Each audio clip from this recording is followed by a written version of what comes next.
potty training, I always say the first step of potty training has nothing to do with potty training. It has to do with compliance. Tricky. If you want to potty train your child, we tell our staff, don't potty train. One of the steps for readiness is, are they compliant to just basic instructions? Will they come when you call them? Will they sit when you call them? Will they pull up their pants when you tell them? You know, really basic instructions. Because once in therapy, we start with basic instructions, and part of it is, yes, they need to learn this instruction, but another part of it is they need to realize, wow, when somebody says something, I have to respond. And when I respond the way they want, I get something really good, whatever that good is, that reinforcer. And when you get that child to understand that if I do something that you say and I know I'm going to get something beneficial from it, I will do it. Because the ultimate control is with potty toilet training. If they're not going to go, they're not going. And there's almost nothing you can do to make them go. So one of the readiness skills that has to be there is they have to be compliant. They have to be able to follow instructions and know that they will get something good for following those instructions, you know, whatever it may be, because then that will create motivation. And some people worry that, but this type of false motivation isn't good. I want them to go because they want to go. We're not there yet. That's another goal for another time. Initially, we're just teaching them that says, hey, if you do something and you respond, if I ask something and you respond, I'm going to give you whatever you want, whether it's related or not to, your request.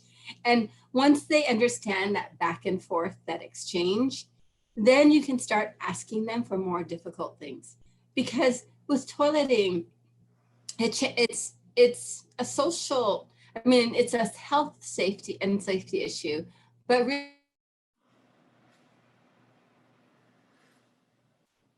understand about what toileting is. It's just something you're asking them to do that you have no understanding about. It's the same way, like, why do you toss a ball? It's a social interactive reason. It's not because you really need to toss a ball to live, And so a lot of times with toileting, you just have to think, if they don't understand, whenever you're trying to teach something that they don't really understand, you have to give them some type of motivation that's external to, their own. And so the first thing I would say is get compliance going. They need to be listening to you and understanding that, hey, if they listen to you, they get some really good stuff. And sometimes the good stuff is just a big hug from grandma and, just the love that they get from someone. And sometimes it's a cookie. And sometimes it's access to an iPad game. And sometimes it's juice. And sometimes it's freedom to just do whatever they want. So if they understand that exchange, that is a basis from where you start doing toilet training, because they need to understand that they're doing something, and it might be the only time I get access to a certain game on the iPad is if I'm sitting on the toilet. That's fine. We'll shape it so that it becomes more appropriate later. But initially, when you're starting with toilet training, you want to start with compliance first. And then once you get compliance down, and it has to be down really, really, it has to be there firmly. It can't just be compliance to a few things. It has to be, they understand if you say something, they have to respond. And then something as good is going to happen. So start there. And then after that, we've talked on the show many times about, Azrin and Fox. And that's a curriculum, it's a book, and it's a way of toilet training children. And it works great. The only question in it is how long will it take? But it does work. If you have compliance first and then you do that, you're in a really good place. And I always say Fox and Azrin. I hear you saying Azrin and Fox. I don't know. I get confused. I don't know what it is. I just wanted to make, because I say Fox and Azrin. And it's Fox with 2 X's and Azrin, Azrin. I always want to put an H in, but there is no H. And I want to point out that in this instance, it's Grandpa. I didn't say that when I told you, but it's Grandpa who's written in, and we love that. They love hugs from Grandpa too. And we have lots of videos. We actually have a big video that we're getting ready to release in the next couple of weeks. That's a big discussion about potty training. But it's the thing that I always love to tell caregivers is that they have figured it out. So the anxiety that you have about it, will this child ever be potty trained? I just want to tell you, they have figured it out.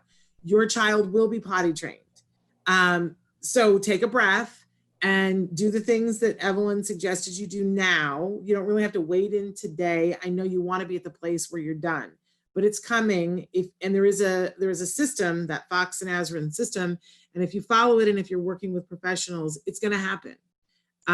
So that for me as a parent and as a caregiver, it's like, okay, if I know it's going to happen, it's a lot easier.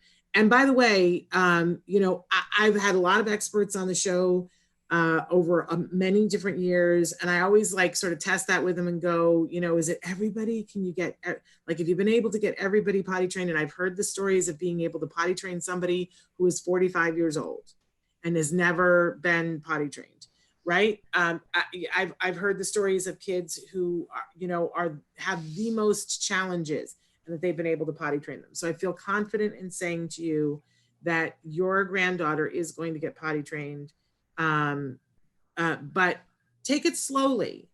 And the one thing that you were saying about that compliance piece that I want to make sure that everybody gets, because it's the part that we don't hear, which is that what the individual learns is that when I do this and you ask me to do this and I do it, that good things happen. Yep. It's not the reverse. We have all been trained that compliance is do this, and if you don't, I'm going to punish you and I'm going to talk to you.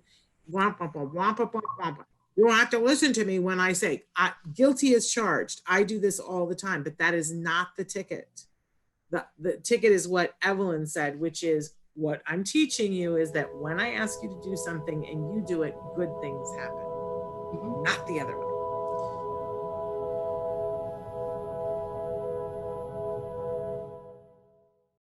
Hey, thanks for watching Autism Live. To subscribe, click here.